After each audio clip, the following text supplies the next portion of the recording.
Live from the Scripps Studios, this is 10 News. An explanation tonight from federal and local health officials. They're clarifying how a person that has now tested positive for the coronavirus was accidentally released back into quarantine. Good evening, I'm Kimberly Hunt. And I'm Steve Atkinson. Our 10 News reporter Laura Acevedo is live from UCSD Medical Center, where that patient is being treated tonight. Laura. And officials say that this woman is doing well. She has a minor cough, but is expected to make a full recovery. Now, this mistake was due in part to a labeling mix-up that led officials to believe that she had tested negative for the virus, when in fact her sample had never been tested.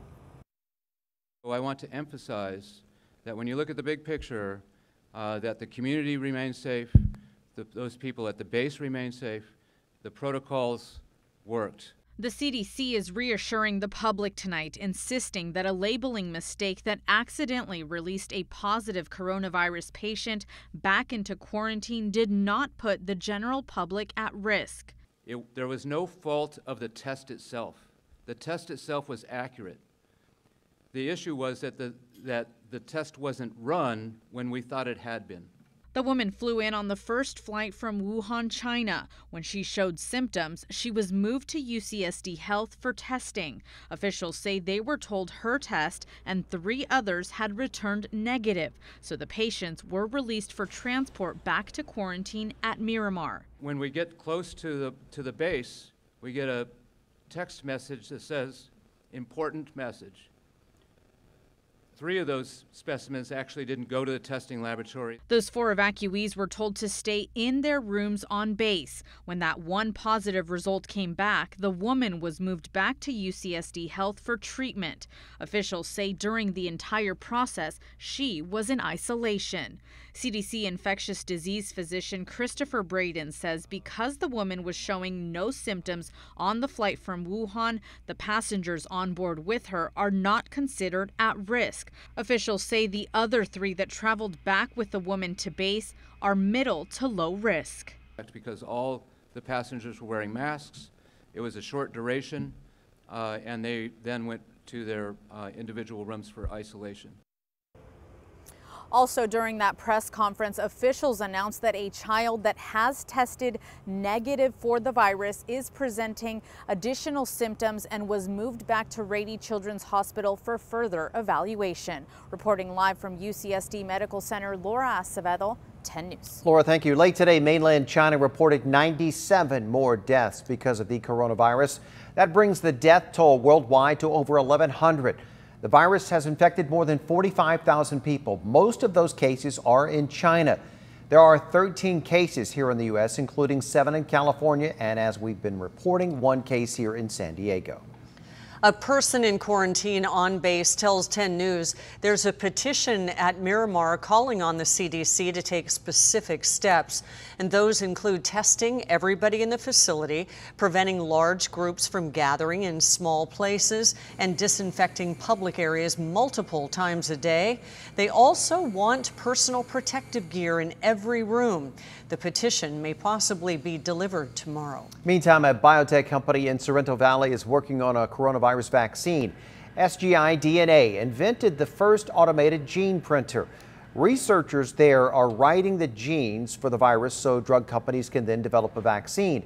Back in 2013, this same company used the same technology to help create a vaccine for the bird flu.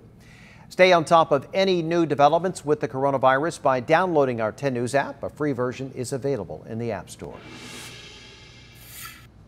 It drastically hurts athletes like myself. Students say they're being forced to make an impossible choice. A group of students and parents went straight to San Diego Unified School District officials. 10 News reporter Anthony Purris spoke to parents and students who say the later school start forces them to decide between athletics and academics. It drastically hurts athletes like myself. 15-year-old Alanis Marsh was one of 3 students from University City High School that spoke to the school board Tuesday about a choice they say they're being forced to make. They'll have to decide between academics, getting their GPA up, or playing a sport that they really want to. A new state law requires middle and high schools to start later, citing studies that show later start times have positive health effects. The law kicks in 2022, but the San Diego Unified School District is implementing it early, starting in the fall. UC High students currently have 6 periods and an optional 7th period after school. Athletes use it as a PE elective. But with the later start times, athletes will have to use their 6th period for the PE elective. If I wanted to play sports, then I'd have to cut out one of my classes, which I would want to take.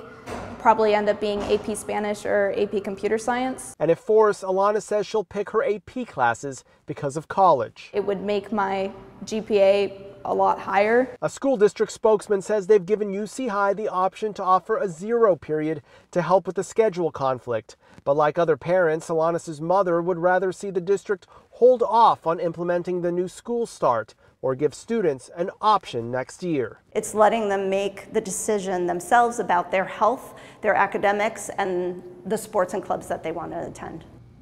That was Anthony Pura reporting. The new UC High principal is given some schedule and class exemptions, but Alanis' mom says that doesn't help their situation. They plan to keep reaching out to district officials about this issue. They're also prepared to reach out to state legislators. Your voice, your vote. Bernie Sanders has won the New Hampshire primary. Their Vermont senator secured a light lead ahead of former Mayor Pete Buttigieg. In a surprising twist, Minnesota Senator Amy Klobuchar climbed into 3rd place. And Andrew Yang also announced he is calling it quits and suspending his campaign. ABC's Mona Kosar-Abdi is in Manchester, New Hampshire with more. A big night and a big win for Bernie Sanders, the Vermont senator claiming the top spot in the New Hampshire primary. It's on to Nevada, it's on to South Carolina, it's on to win the Democratic nomination. But unlike his 2016 victory in the Granite State, this time Sanders barely edging out former Mayor Pete Buttigieg, who felt a boost from his strong showing in Iowa. So many of you decided that a middle-class mayor and a veteran from the industrial Midwest was the right choice to take on this president. And Amy Klobuchar's plain talk message clearly resonating with voters, the senator coming in 3rd after gaining a surge of momentum in recent days. We have beaten the odds every step of the way. Over the weekend, her campaign drawing its largest crowd in the Granite State and bringing in millions in donations. The night, however, not unfolding as Elizabeth Warren had hoped. The Massachusetts senator taking the stage at her election night party to congratulate her competitors. That Senator Sanders and Mayor Buttigieg had strong nights.